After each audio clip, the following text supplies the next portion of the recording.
பிச்சை பாத்திரம் ஏந்தி வந்தேன் ஐயனே என் ஐயனே. யாமொரு பிச்சை பாத்திரம் ஏந்தி வந்தேன் ஐயனே என் ஐயனே.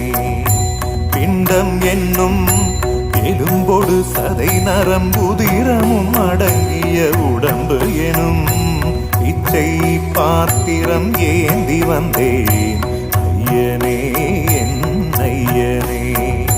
பிண்டம் என்னும் எலும்பொடு சதை நரம்புதிரமும் அடங்கிய உடம்பு எனும் பிச்சை பாத்திரம் ஏந்தி வந்தேன் ஐயனே என் ஐயனே.